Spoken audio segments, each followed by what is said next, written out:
Today on the Morning Edition, a tragic accident claimed 2 lives. Now we look back at the life of Jacquelyn Wilder with her family, sharing who she was and what made her a true Alaskan inside and out.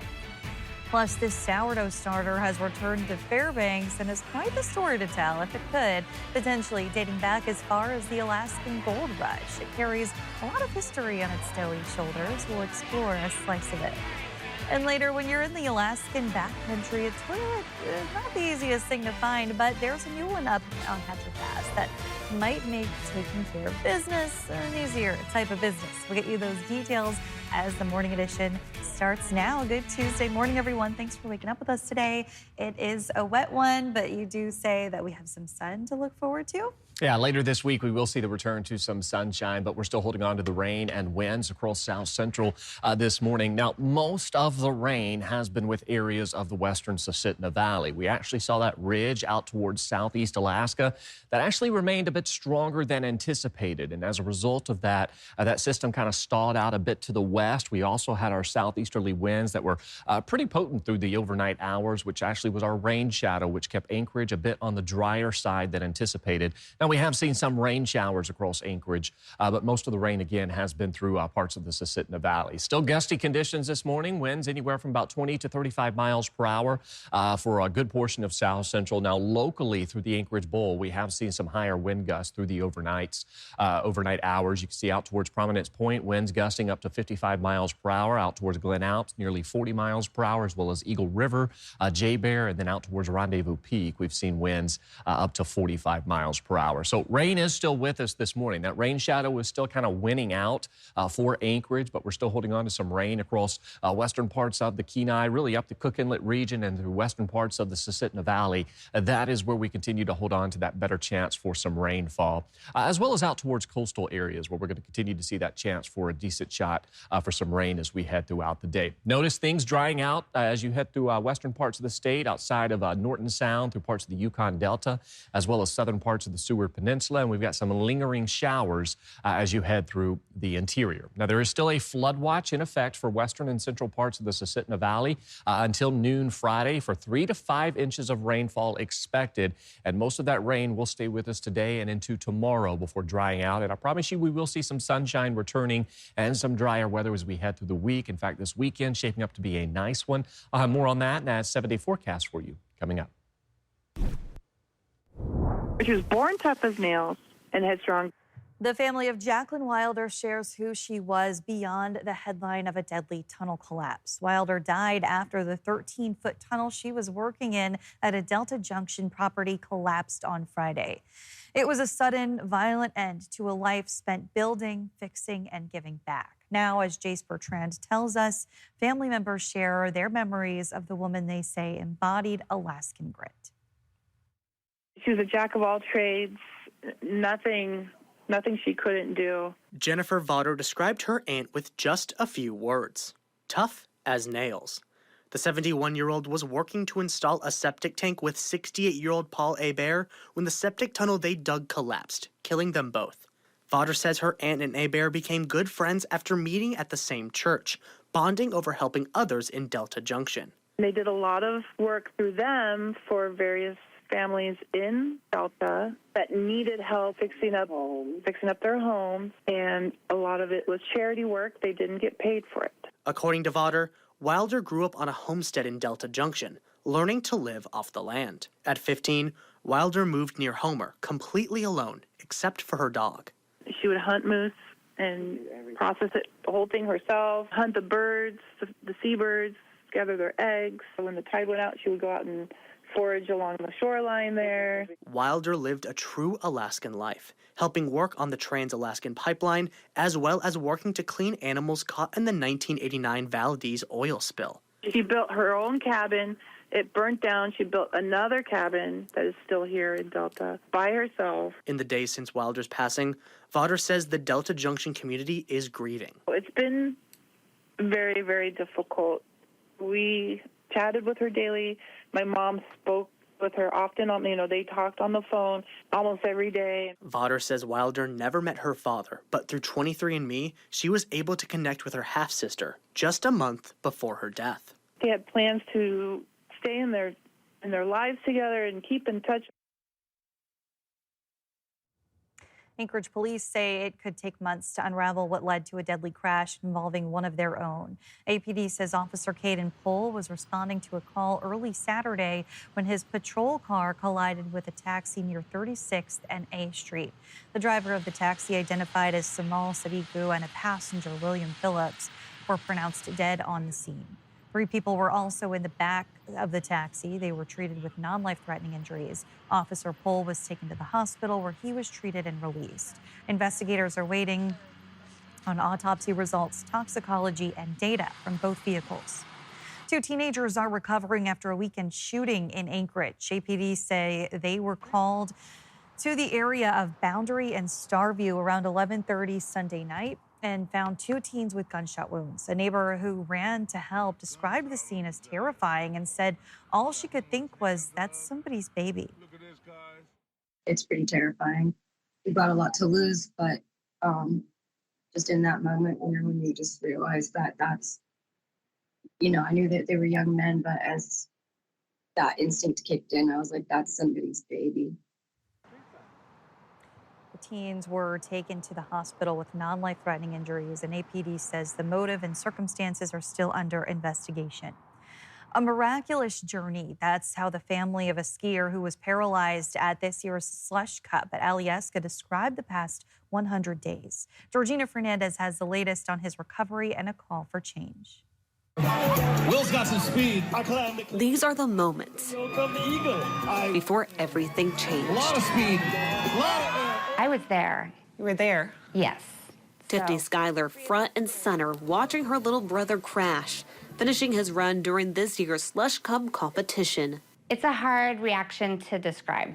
It honestly, the fight or flight instinct, it really was a fight instinct, immediate, help him. Her little brother, avid Girdwood skier, 29-year-old Will Ingram, had a life-changing moment right before her eyes. He is currently paralyzed, so he incurred a T7 break, and that means from here down, sensation is very limited. Her adventurous brother now on a new journey, relearning one simple task as he undergoes spinal rehab care in Colorado. It's kind of like a boot camp. And while the healing is new territory, that's where he is so strong. It's his same personality from before. He's a very positive person, and he sees the upside in everything. That's pushing him forward. That's going to take him the farthest through this journey. As his family says, things change on a daily basis as they hold on to hope. Part of the miraculous journey is that his spinal cord is still intact, and that just leaves the door open to endless possibilities. What the future could possibly look like. Georgina Fernandez, Alaska's news source. In Fairbanks, crews are already tuning up the Equinox Marathon course. The 63rd run on September 19th stretches more than 26 miles and includes the climb over Esther Dome.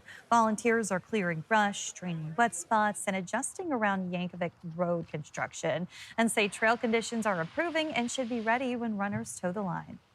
A 70-year-old sourdough starter is back home in Fairbanks. Dallas star Patrick Duffy and actress Linda Purl brought it back along with a new line of sourdough products with Alaska roots. Here's Alex Bengal with those details. This is a full circle moment for us. Patrick Duffy and Linda Purl stopped by Fred Meyer West in Fairbanks Monday for a meet and greet with community members, signing autographs, shaking hands, and taking pictures. They were also promoting a line of sourdough products, all stemming from a sourdough starter that Duffy says was given to his mom more than 70 years ago, when his family lived in Fairbanks. It has a provenance. It's been unadulterated in our family all that time. I grew up eating this sourdough bread and sourdough pancakes from the time I was 3 years old. With a history that may go back even further. The lady who gave it to my mother said that it came with the Alaska Gold Rush miners. If that's true, it's a good 120, 150 years old. In my family, specifically, for over 70 years. The two actors eventually deciding to share Duffy's family bread with others on a larger scale. A little over 5 years ago, Patrick one night said, we should start a company, because we would take it to Catherine could bake it. We could take it to friends' houses and say, this is really good. Now selling a variety of products at Kroger stores, with the profits going to charities across the country. We're going to donate 100% of our profits to food-based charities. So that would be Meals on Wheels or food pantries or things like that, all of which Kroger has vetted already. So they know the best ones of those organizations that utilize the money most economically. At the event, Duffy and Purl presented a $1,500 check to the Fairbanks Community Food Bank, returning a Fairbanks heirloom to the community while giving back to its residents in need. Alex Bengal, Alaska's news source. Still ahead today on the Morning Edition. Nice days like this weekend mean time outside in the sun with family and friends, oh my goodness, and pets like this little puppy. Coming up, I'll give you some tips on how to ensure that they don't go missing on those nice days. Still holding on to some rain and winds across South Central. That sticks around throughout the day with that flood watch through the Susitna Valley. I'll have more on that. First at sunrise, coming in at 5:40 in Anchorage, 4:56 in Juneau. Your full forecast is next. Welcome back in. 14 minutes past the hour on this Tuesday morning. On this rainy day, Aaron. But we do have another sunny weekend to look forward to, maybe. Yeah, that is some good news. If you have any plans for Arctic thunder this weekend, well, we do have some sunshine expected to return. Not as sunny as what we did see over the weekend, but it does look likely that we'll hold on to partly cloudy to partly sunny conditions. Temperatures this morning sitting in the 50s and the 60s across a good portion of the state. Fairly mild start to the morning, considering we have been holding on to those overnight lows in the 40s and the lower 50s the past several weeks. But those overcast conditions, that southeasterly wind through the night, that kept us warm across South Central. Now, a couple of things that we have in play across the state this morning. Those weather alerts, they have largely been trimmed back for a good portion of the state. We're still holding on to the wind advisory for Anchorage as well as the Alaska range throughout today, and then that flood watch as you head through the central and western parts of the Susitna Valley remains in effect through Friday. Now, the main system itself, the area of low pressure, still out towards Gamble, St. Lawrence, and that is keeping some persistent rain showers out towards as you head through the Yukon Delta, the Kuskokwim River area, as well as out towards Norton Sound and southern parts of the Seward Peninsula. But of course, we continue to hold on to the best chance of rain across South Central through the Susitna Valley, as well as for coastal areas. Now, not a true atmospheric river, but you can see that we're pulling in ample moisture from the Pacific Ocean and the Gulf of Alaska. Now, that ridge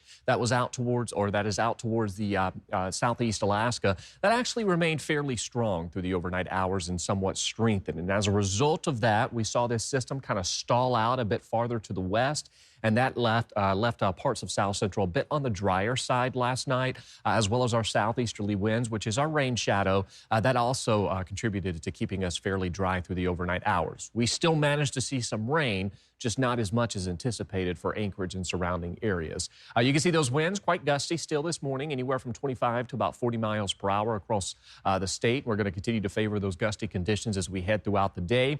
Rain showers do lighten up as we head through the evening hours, and you can kind of see that flow still pulling in moisture across Kodiak as well as coastal areas of South Central. As we head through Wednesday, we're for the most part going to be dry across most areas outside of parts of the Susitna Valley, where we'll see some lingering activity, as well as for coastal areas. And then as we head through the rest of the week, we're going to continue to see these clouds kind of fizzle out, and we'll see a gradual return to some sunshine. Still can't rule out some showery potential over the next couple of days, but most of the rain lightens up or tapers off as we head through the close of your Tuesday and then welcoming in Wednesday. Notice again, the Susitna Valley and coastal areas and western parts of the Kenai, that is where we're going to hold on to that better shot of seeing some rainfall as we head through the rest of today and into our Wednesday. Elsewhere, just a few hundredths of an inch of rainfall will be possible as we continue to favor some gusty winds. So again, we're already still seeing some rain showers for Anchorage.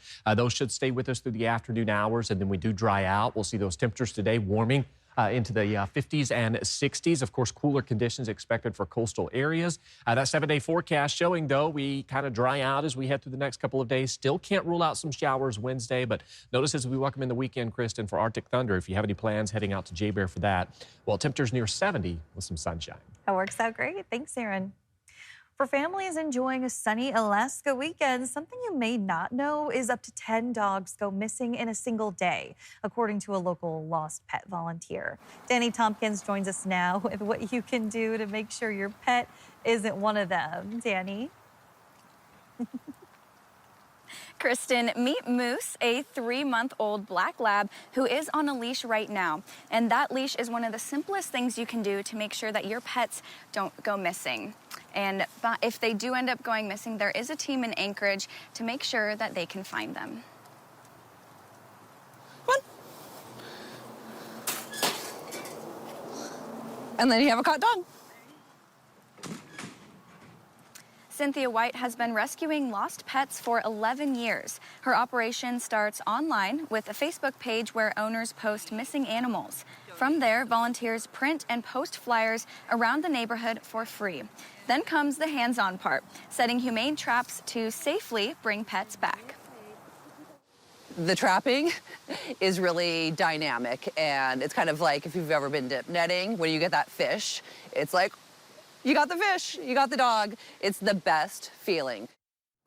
Cynthia adds that a lot of the missing pets can be avoided, and that's by checking your fences for holes and also keeping that leash nearby. Now, Kristen, Moose has been one of the highlights of my day besides when he was eating my hair a little bit earlier. Oh my goodness, Moose is too cute. So fun. I bet he enjoyed all that sunshine over the weekend. Thanks, Danny. Thanks for listening to our podcast. Click subscribe so you can get the latest podcasts from Alaska's news source automatically. And stay up to date with breaking news and in-depth reporting. Available for free 24/7 with the Alaska's news source app.